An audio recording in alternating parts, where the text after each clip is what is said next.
Hello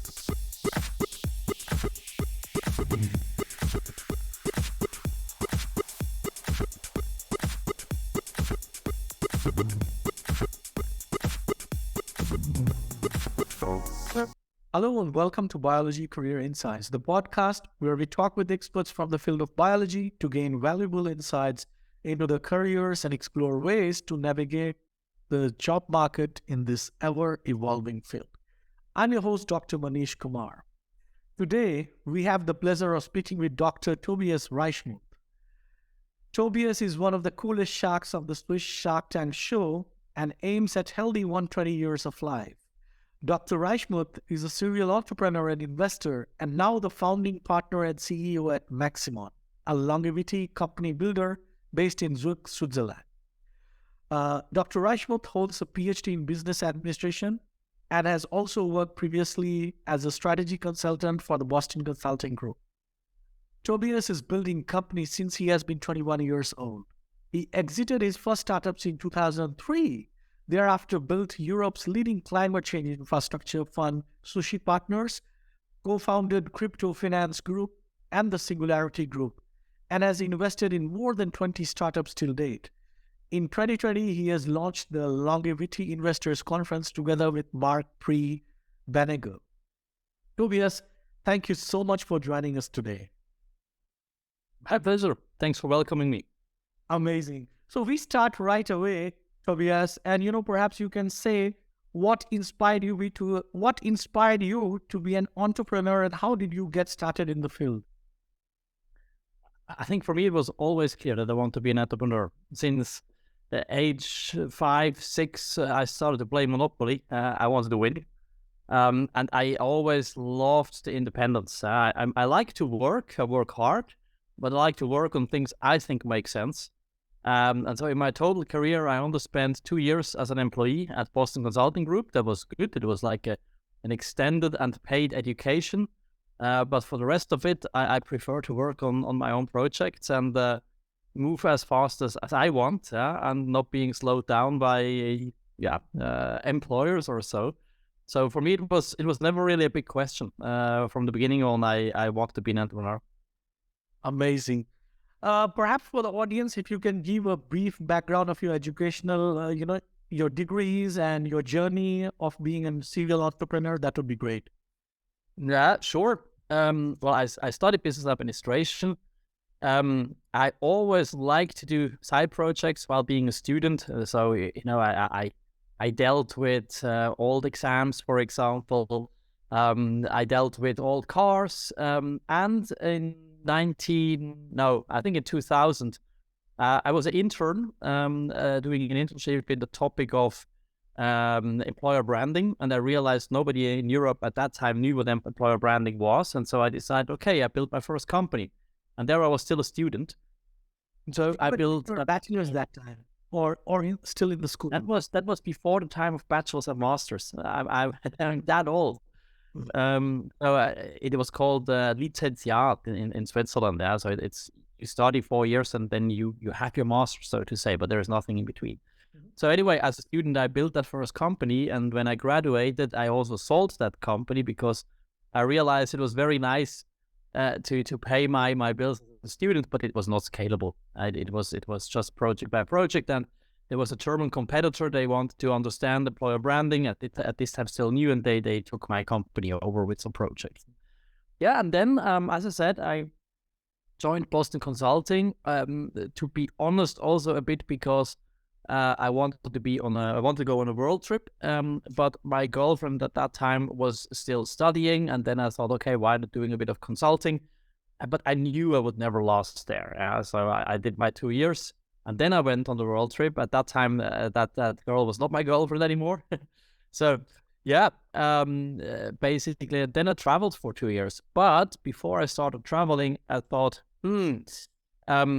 maybe I should do something in the evenings or so. And I started a PhD at the European Business School in Österreich-Winkel. They had a good program where you did not have to be physically present too much. So the physical seminars I could do within half a year when I was still at BCG, and then I was able to travel. Now, honestly, that was a mistake.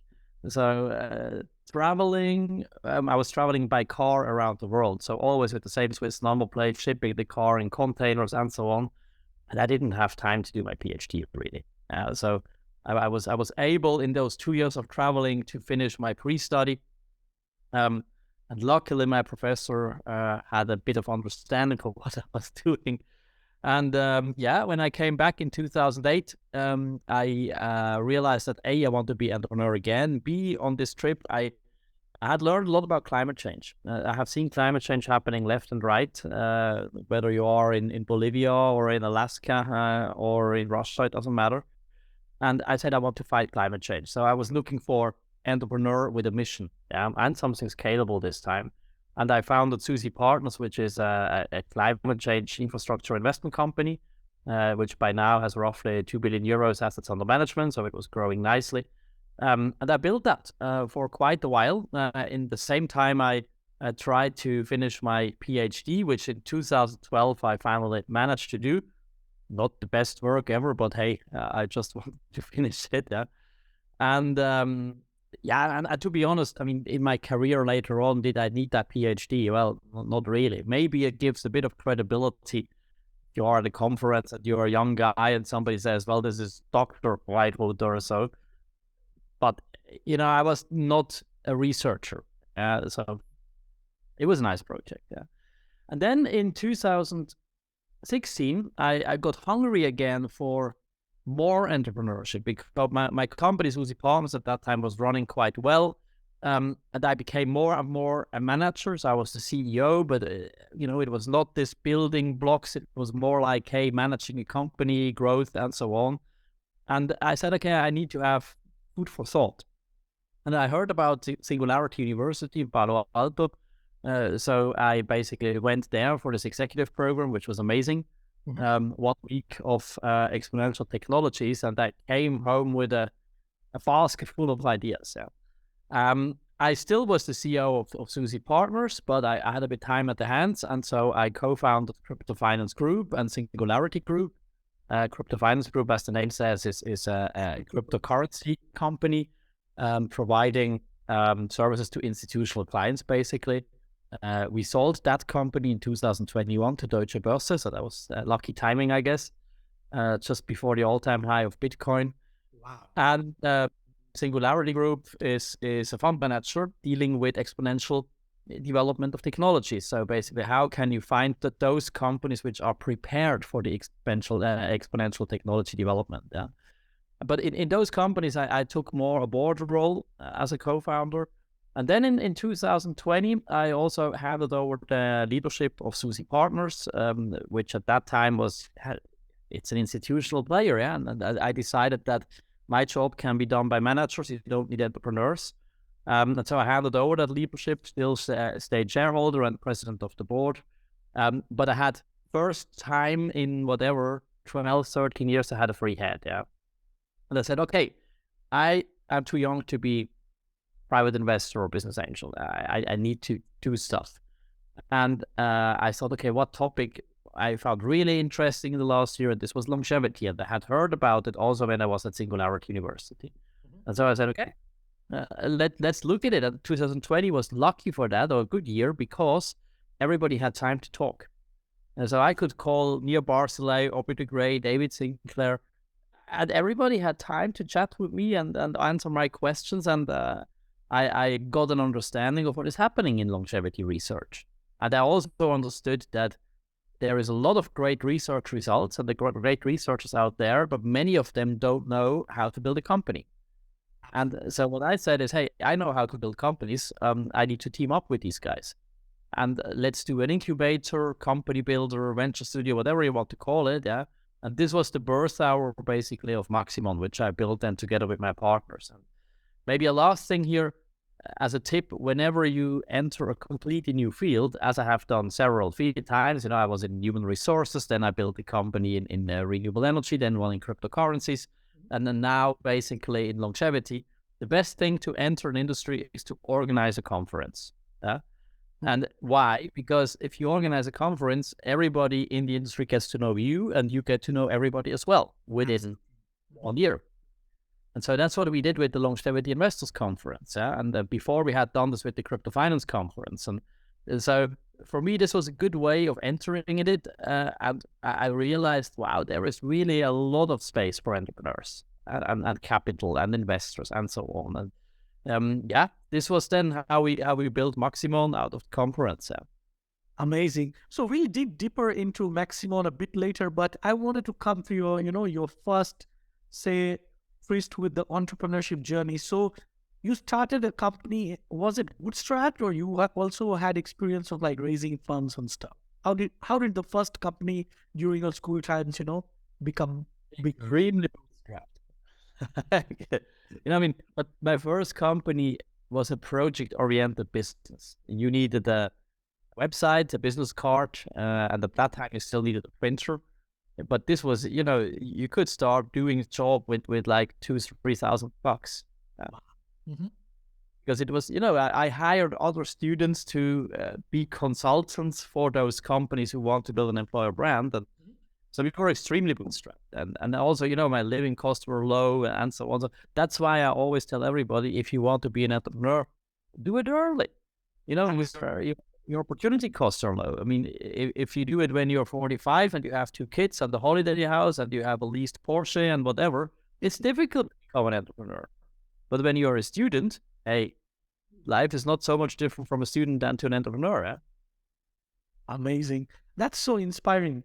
And after you sold your first company, you already, of course, had some money. And with that, you kind of build your, your SUSI Partners, right? Or you never raised funds for any of the previous companies or? No. I mean, with that money, I went traveling. That was my 2-year trip around the world. And I almost spent it all, not all, but almost all of it. Because it was the best thing I could do. Yeah. And when I came home, I think I had still $40,000 left. And I asked my father for a loan of another 10K. And with the 50K, I was able to basically in Switzerland launch a company where you pay in 50% of the share capital, but then you have a company. Yeah? I rented an office because, what represents a company, at least in the old times. Nowadays it's different, but in that time it was like, hey, there is a meeting room and there is an office with your doorbell on it and you have a business card and a homepage. And so this I could do. And then I raised some money from business angels and friends, as you say, friends, family, and fools. Yeah.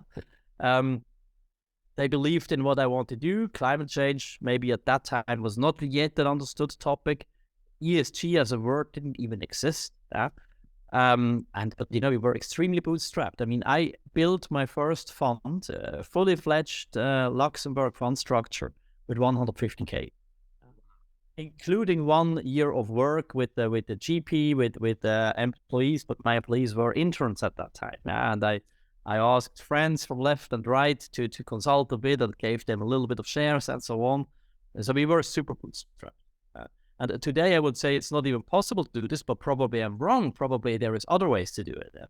Absolutely. But I think this is such an inspiring journey because, many people think that to start, to bootstrap, you already need to be a millionaire, which is not the case, right? You can always say, squeeze some money from friends and family or people who believe in you. And then later on, when you become big, of course, other partners are happy to kind of collaborate with you, right? So this was... My earliest investors, they made a factor of 53 with their investment at that time. So it was nice for them. Yeah? Amazing. And Tobias, I see that, you have built companies, say, across fields like climate change, then longevity, then cryptocurrency. And of course, it's not easy as a person, to build companies.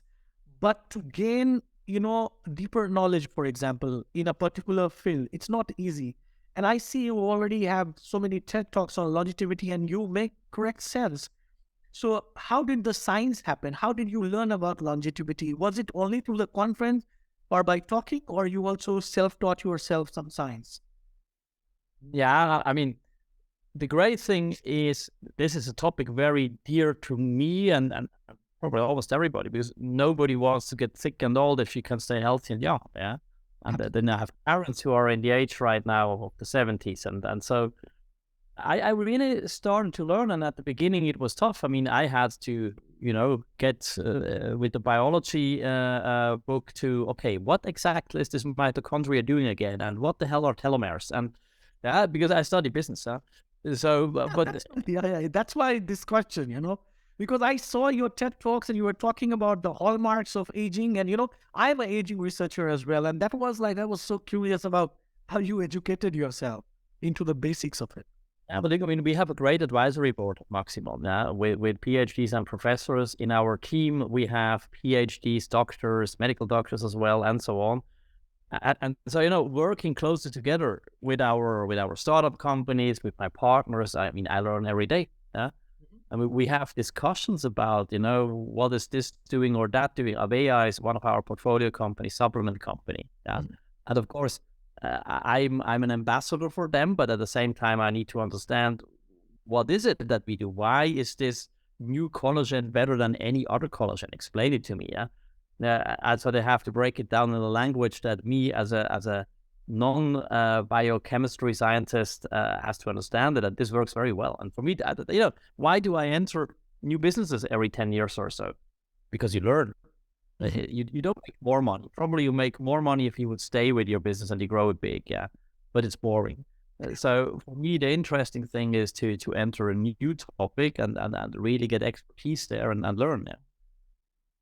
Great, but there's there's also a danger of being fooled, because you see that I mean, I consider say venture capitalists or investors quite smart people, right? But then there have been debacles like Theranos, for example, right? Where like you do all the due diligence and still the company is kind of a fraud, right? So how do you ensure that you are not fooled by the experts? Yeah. Well, look, one important difference. We are not a venture capitalist. So, it's not that a team comes to us and says, hey, guys, if it was $1 million, we are worth 10 million. It's more that we build the company from scratch together with somebody.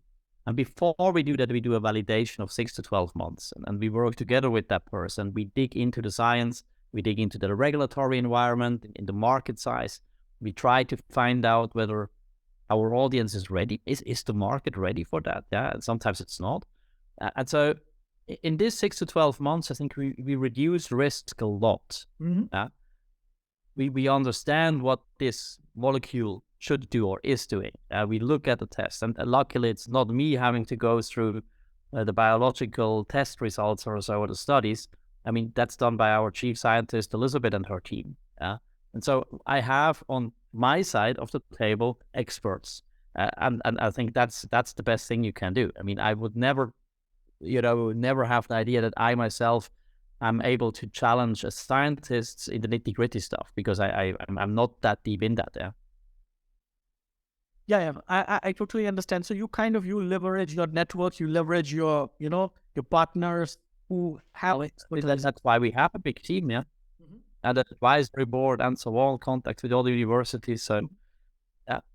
Amazing. Now we go a bit deeper into building Maximon, because I think Maximon is a company builder. But then perhaps it will be interesting for me to know your building of Maximon. So you said that you started a aging conference, like you did a longevity conference. You invited all like key players in the field, say David Sinclair, Abu Degree. These are all like well-known names. And how did you go about like building? Like when was that you decided that I'll build, say, something, not an aging company per se, but a company that facilitates aging companies, right? This is what Maximon does. Look, I mean, at that time in 2020, I was sitting together with my friend Marc Bernegger. We have built companies in the past. We were both active in crypto as well. And we discussed the topic of longevity, which we both found super interesting. And our first idea was, hey, maybe we do a venture capital fund. We know how to fundraise. We have a bit of money ourselves now. Why not do that? And to be honest, in the preparation of that conference then, I was looking for targets, ventures which might need investment. And to be honest, all I have seen was either very advanced, a huge bet, biotech bet in the future, and that maybe not even that longevity connected, or it was more ideas than companies. And so what we realized is it's too early for a venture capital fund. Mm-hmm. And we said, you know what we need is not a venture capital fund. We need this incubator or venture builder, venture studio, to help building those companies. And that's when we decided, you know what, we do the conference and then we do Maximon as a venture studio. Yeah. So perhaps for the audience, you can still tell us the difference between venture capital and venture studio, and also like how Maximon supports company building in the aging field. So look, venture capital is, as the name says, a capital provision which goes to already existing startups. The team is there, they have a strategy, they might already have a product, they are probably some, 1.5, 2, 3 years in the market. They already can show something, that there is something. And the venture capitalist comes, does an analysis, a due diligence, and says, hey, I want to support your further growth. I give you here, 1, 5, 10 million, and I will get shares of your company. And then the venture capitalist will also open doors and says, hey, I have a network. I want to have a seat in your board. I will guide you a bit on the strategy way and so on. But it's not that they take you close by the hand. Now, what the venture studio or incubator is doing is we are building the company together with the founder from day zero. So let's say if you are a researcher and you found great results in your studies as a postdoc, and you say, wow, out of this we could do a product, but maybe I don't know how to build a company or I want to have support, you knock at our door. And then we say, yeah, let's look into this. If we like this idea, if we like you, we give you 6 to 12 months time. We pay you a salary, kind of a normal salary, and you have time to research deeper into that topic and to build a business plan together with us. And we support you on that. And I mean, support really, you get one of our venture architects by your side and you work together as a team. Yeah. Mm-hmm. And after the 6 to 12 months, we decide, does it make sense? Is it the right time? And is the market big enough? Does this IP work or not? And so on. Yeah, what risks are associated with? And let's say we give it a go, then you become a founder and you get shares of that company. You get a small salary, not a big one, because we don't want to trigger or motivate people by salary. We want to motivate them by upside. Mm-hmm. And then, most importantly, you get co-founders from us temporarily. What does this mean? So you are the head of product. You need a head of marketing, you need a head of production and supply chain, COO, yeah? And maybe you don't have them on day one, which is normally the case. And what we don't want is we don't want to press you to now select your team within the next 2 weeks, because if you have to do so, you will make compromises and your team will not be the best one. Mm-hmm. And the team is always critical when it comes to success, more critical than the idea. Yeah? And so what we say is, hey, Tobias is your head of marketing now for the next 6, 12 months, whatever is needed. Yeah? And Caroline is your COO and head of production.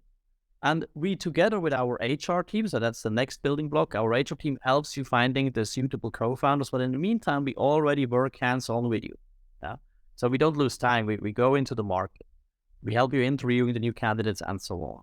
Secondly, the whole legal setup we do together with you, like, best in class, with that you have your shareholders agreement and everything's clean in place. Yeah, we do the finance from day one on, because that's a problem often startups had. They focus on the product, they forget about doing bookkeeping. So that's all done. We give you all the IT tools. We give you a workspace should you need that. If you don't want to work virtually. Yeah. So our job is to keep your back free.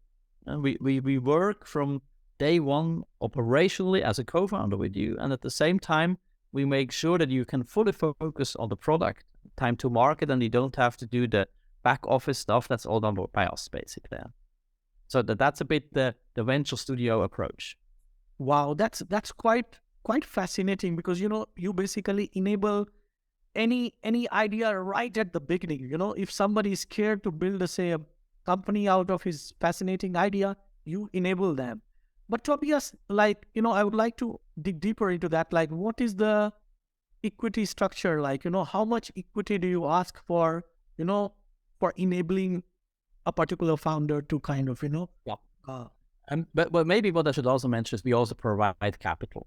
So we provide up to 10 million Swiss francs, US dollars, it's more or less the same, up to Series A, not on day one. So it's not that we give you the money and say good luck. but it's really that we develop the business plan together with you, and then based on milestones, we finance it. This is a huge advantage versus founding yourself. Why?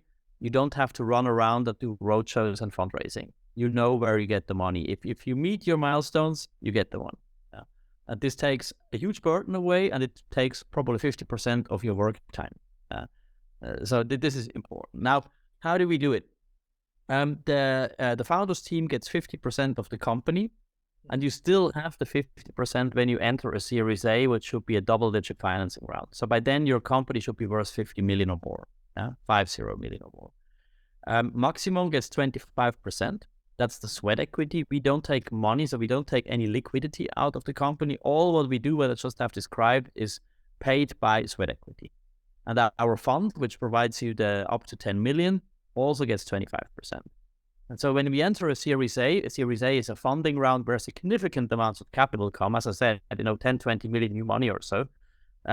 By then, we are in the same boat. We are all shareholders, and it's 50% of the team, 25% Maximon, 25% the fund. Amazing. So, perhaps you can highlight some interesting stories or, some successful ventures that you have already enabled. As you were mentioning about, I think, ABIA, right? So perhaps, if you can mention what Maximon has already done so far. Yeah. No, we have 4 portfolio companies live. As of today, 2 more coming this year, hopefully. The first one was ABIA. ABIA is a supplement company. That's AVEA. Mm-hmm. The supplement company here is focused on science-based longevity supplements, Swiss-made. Yeah. This is a bit of a USP, I think, because we don't produce vitamin C. Yeah, we leave this to others, but we really look at what is needed for longevity, and we move into a more personalized health prevention side and so on. And that company is doing very well. I think they also had a very good breakthrough when they were able to get a new collagen to the market, which is basically a broken down collagen structure, which is only 10% of the amino acid chain length, which like this can easier enter the membranes of the cells, and that triggers the production of collagen. And this we did together with ETH, so the Swiss version of the MIT. Mm-hmm. Have a patent on it and so on. So, that's the kind of products there. And then we do direct to consumer. So it's a lot about marketing, going to understanding the customer, performance marketing, and so on. And this company is moving extremely fast. So they are ahead of the business plan. Very nice growth, great team. We are already in Asia now after 1.5 years. So yeah, that's the first one doing very well. Amazing. And these patents and everything, that happened while you already were on the seat, right? Yeah. I mean, we basically teamed up with ETH and Professor Colin Ewald here, who basically said, hey, look, exactly this. I found something great.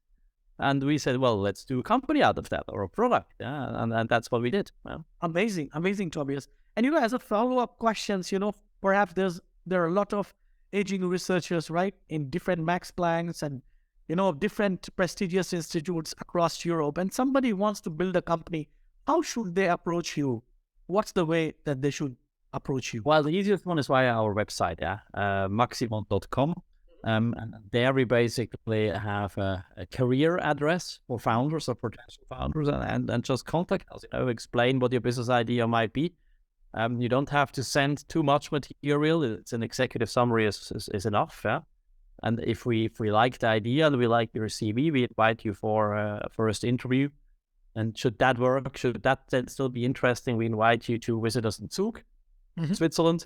Where we really start discussing how we could do this together. Amazing. And now about some challenges, because I see the startup world is quite mature in, say, US, where you kind of travel, right, like into the Singularity University and stuff like you're mentioning. So how do you see the European landscape evolving, especially in the longevity field, given that US is already far ahead, especially in the startup world? What are the challenges that you see currently in Europe? Yeah, I mean, there is several. Yeah, United States is a very good breeding ground for startups, but Europe is catching up. what are the challenges? The European market is bigger than the US market, but we have a lot of barriers in between, different languages, even different currencies and so on. So that's not easy to overcome, but there is more and more technologies which help. Secondly, we still have a bit of a culture of failure is really bad. I mean, I also don't like failure, but some entrepreneurs who have failed previously might do very well second time. And this is something which in the US is better understood than in Europe. And thirdly, in Europe, we still lack funding. We do not have big enough VCs. We do have funding for the first steps. If you need a million or two, you can find that. If you need 10, 20, 50, 100 million, it gets more difficult. And there, I think, the EIF, European Investment Fund, and other entities are helping. That makes it better now, but we still have a bit of catch up to do. Mm-hmm. Amazing. So I see, lots of exciting developments happening in the longevity field. And I already saw your TED talk, and you were mentioning about, this senior co-living space and stuff like that. So, perhaps you can highlight some of the exciting developments, and how do you also leverage the knowledge into building new companies? If you can highlight some of those. Yeah. I mean, next to Avea, we have Biologyca. Biologyca is the backbone for health data and prevention. Yeah. What they do is they collect based on your DNA all your relevant biomarker data, and with AI can advise you on what you should do in order to basically bring those biomarkers into a field where it makes sense. So bring down your blood pressure or whatever. Yeah. Monitor it. There's a cockpit behind, so it has APIs with all the different wearables. So it's very clever. And what we already see now is this is sought after by clinics, but for example, it's also sought after by our own other companies. So Avea talks with Biologyca on how to integrate the Biologyca tool for their customers, so that they have a cockpit on their mobile where they can track the changes they do. We have a company called Ayun. Ayun is a longevity walk-in clinic chain. First one opens in September in Switzerland. Again, here, they also need the tool of Biologyca's, but they also, for example, can use the supplements of Avea. So you see that the ecosystem is building, basically. Yeah. We have another one, senior co-living. You have mentioned it. There it's about a completely different field. There we look at longevity, not for longevity promotion, but more about longevity consumption, meaning how is our society changing when people are very healthy in their 60s to 90s? They need new forms of living together. And so we said, let's do a Soho house for seniors. And that's basically what we do there. And so all these companies have advisory boards again. Yeah, they meet a lot of people. New ideas come via them to us again. And so that this ecosystem idea is really what we want to build. And what we also say is, we see a bit of a longevity valley developing here in Switzerland, and that's exactly what we want. Yeah. And what we also plan to do is to open a campus, longevity campus, where all those companies and other companies, not Maximon companies, but other longevity companies can work together. They have lab facilities and so on. We invite, biotech companies, pharma companies, and so on. So we want really to bring everybody to one space because we believe a lot in spillovers. And we are in a super exciting topic. A lot of innovation is happening. And therefore, you should motivate people to talk to each other, explain what they do, open their sources and their network. That's only beneficial then. Amazing. I mean, this is, like the senior co-living space that, you briefly mentioned. And as you said, like there will be so many changes with the health span increasing, there will be, even the finance and economics will change, right? Because the insurance changes. So you are not only, say, Maximon is not just helping, say, biological company or biological aging companies, say, being built, but you also enable companies around, say, finance or around anything to do with longevity space, right? This is... Look, even a bit the other side of the coin. Yeah? So we try to avoid the classic biotech risk, the binary biotech risk. Yeah. So we normally don't go into a drug development process over 10 to 15 years with FDA approval steps and so on. We rather look at lower hanging fruits and maybe a bit more the consumer longevity. Yeah? So can we do the road to market? Can this be via supplements, via cosmetica, via drug repurposing, for example, or services? But what I really like are those platform ideas like Biologica, or other shovels to the gold rush ideas where you help this whole trend happening. And that is our main focus, basically. Amazing. So finally, one of the most important questions of this section, because, this is heard by a lot of biologists, especially. So what advice would you give to, aspiring biologists who are considering, say, a career in entrepreneurship, or some of them are also looking forward to building companies in the longevity areas? What would be your advice to them? Well, first of all, you need co-founders which are the same as you. So if your best buddies are also, bioengineers, whatever, well, I'm not sure who of you should be the head of marketing or so. Yeah. So it makes sense to look a bit outside of your normal circle of friends if you want to find co-founders. Second, you don't need to have a 100% solution when you come to market first. It's better to go to market early, test it, whether this is needed, what you developed here, than to have the 100% solutions for the wait for 3 years. So what I know is scientists often tend a bit to over-engineer, and that's not what you need at the beginning. It is something you can do later. What I also would say, you need a bit of a characteristic, which is, it doesn't matter what you have studied, but you need to be optimist. It's almost impossible to become an entrepreneur if you're a pessimist, because yes, things go wrong all the time.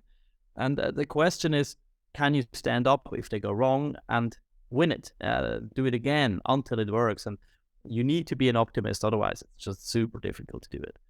And if you're interested in that topic, I published a peer-reviewed paper on that, the 10 golden rules for entrepreneurs. Wow. With a lab background. Maybe you can share the link on that in your post, and maybe this gives some guidance there. Yeah, that is great. And finally, Tobias, please tell us about your hobbies. Anything related to longevity that you practice in general?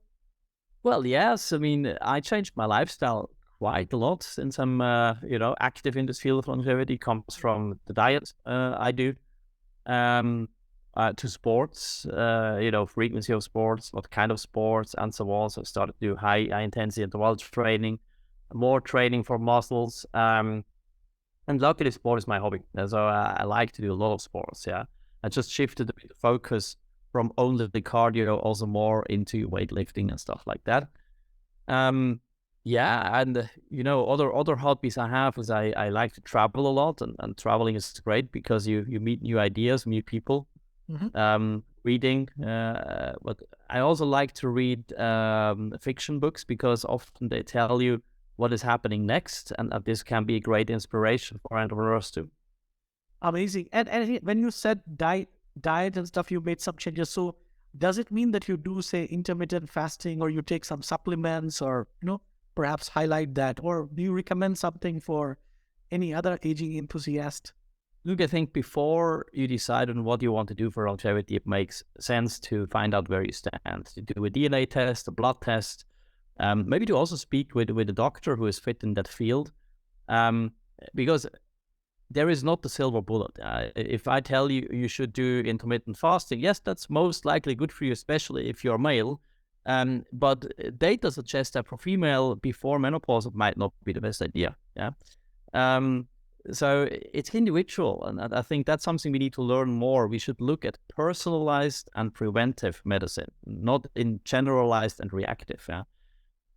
So what do I do? Yes, I do intermittent fasting 6 days a week.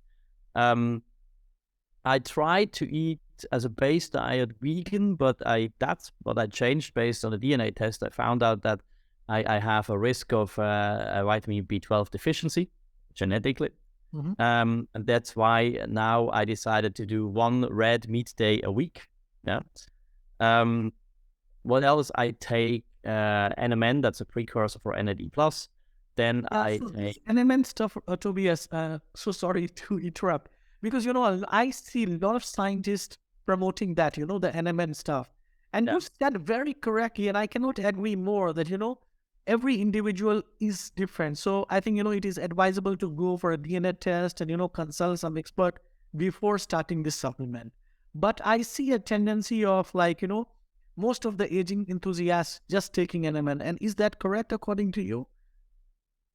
No, I mean, again, you need to look where you stand. And, we have, or let's say at Avea, we looked at, I think, everything which has been published in that field, all the studies, because there has been a discussion on cancer risk. Now there is data suggesting that it's based NMN is no problem. Some other data says it might be a problem. So what I would say is, if you have cancer or had cancer, probably don't. Even if there is a small risk, it's not worth it. If you are healthy, 45, you don't have cancer, or maybe you did a blood test to check on cancer cells, I think you're safe. It's a very individual opinion, of course. But again, you can also first do a test on what the NAD plus levels you have. So that's what I meant. Just don't do like, oh yes, that's cool, let's do it. But maybe find a bit more out before that. I take omega-3. I take cauliflower powder and certain things which make sense for me. Amazing. Many people I heard, they also take like things from the stressed plant. This is something like David Sinclair has been promoting, lately, very lately. But that's for some other discussion. So Tobias, I think thank you so much for your time. I know you have to go to another meeting, so thank you so much for your time. And and it's been a pleasure talking to you. This is what I can say. Yes. And pleasure.